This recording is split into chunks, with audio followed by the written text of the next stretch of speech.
दिल्ली के अमर कॉलोनी इलाके में सोमवार शाम एक दिल दहला देने वाली वारदात सामने आई, जहां एक 17 साल के लड़के को गोली मार दी गई। ये घटना एक रेस्टोरेंट में हुई, जहां मामूली कहासुनी के बाद हालात अचानक बिगड़ गए। सर क्या कहते हैं कि कल मेरे को 8 बजे खबर मिलती है, उनके दोस्त लोग बताते हैं कि साईं का एक्सीडेंट हो गया है, आप जल्दी आ जाइए, फ़ोन जी, तो जल्दी आ जाइए कि हॉस्पिटल में कुछ उसको एक्सीडेंट हो गया है। तो मूलचंद हॉस्पिटल दौड़ के गए, वहाँ पे हमें पता चला कि उसको एक्सीडेंट नहीं, उसको गोली लगी है। वहाँ पे फिर उनके फ्रेंड लोगों से पूछा ये क्या हुआ, उन्होंने बोला कि हम 3-4 दोस्त लोग खाना खाने गए थे बाहर, और कोई दूसरे लड़के लोग आके उन्होंने लड़की के साथ बदतमीजी करी है, गलत कमेंट करा है। तो उसने मेरे बेटे ने विरोध करा, विरोध करने के बाद उन्होंने फिर उसको मारा और गोली मारी। तो लड़के को कभी ऐसा हुआ था, कभी किसी से खास सुनी? कोई सर कुछ नहीं सर, वो स्कूल जाना घर आना, कोई इसमें कोई दूसरा है ही। कल कितने बजे वो अपने फ्रेंड के साथ, लड़की के साथ घर से निकला था और कुछ बताते नहीं? सर अपने 3-4 फ्रेंड के साथ, उस सबके साथ पहले अमर कॉलोनी में दोस्तों के घर गए हैं। घर जाने के बाद फिर उन्होंने कहा खाना खा के वो निकल ही रहते यहाँ के लिए, बस इतने में ये वारदात हो गई है। तो क्या लड़की का फोन आपके पास आया था कि ऐसे फायरिंग हो गई है? हाँ, लड़की का फोन करके आया।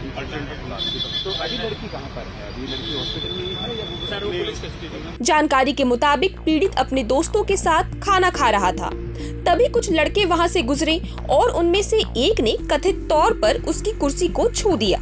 इसी बात पर किशोर ने आपत्ति जताई, जिसके बाद दोनों पक्षों में हल्की कहासुनी हो गई। बताया जा रहा है कि कुछ मिनट बाद वही समूह वापस लौटा और उनमें से एक युवक ने अचानक फायरिंग कर दी। इस घटना में केवल एक गोली चली और आरोपी मौके से फरार हो गए। गोली लगने के बाद घायल किशोर को तुरंत मौलचंद अस्पताल ले जाया गया, जहां से गंभीर हालत को देखते हुए उसे एम्स ट्रॉमा सेंटर रेफर कर दिया गया।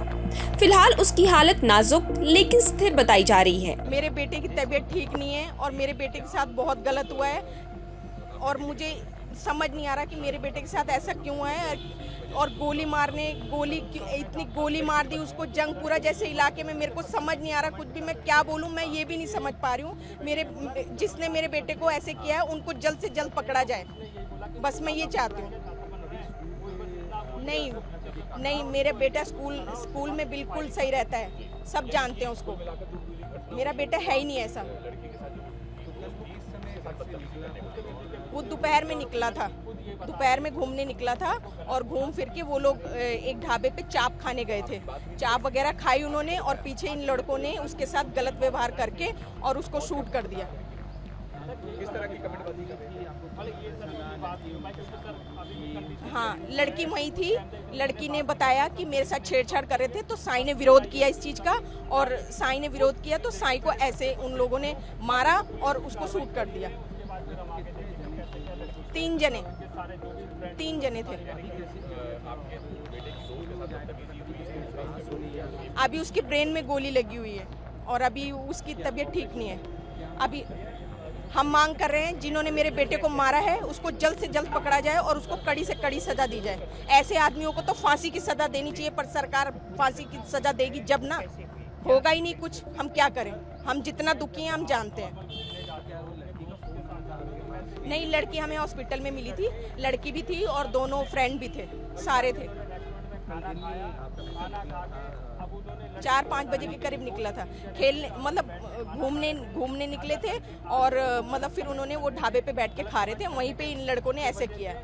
मैं चाहती हूँ उन लड़कों को पकड़ा जाए, क्योंकि उन्होंने मेरे बेटे के साथ बहुत गलत किया है। मेरा एक ही बेटा है, मेरा 17 साल का मेरा बेटा है, वो 12th में था। पुलिस ने मामला दर्ज कर लिया है और सीसीटीवी फुटेज खंगाले जा रहे हैं। साथ ही आरोपी की पहचान और गिरफ्तारी के लिए कई टीमें गठित की गई हैं। पुलिस तकनीकी सर्विलांस की मदद से भी आरोपियों की तलाश में जुटी हुई है। प्रभातखबर.com, विश्वास वही, रफ्तार नहीं।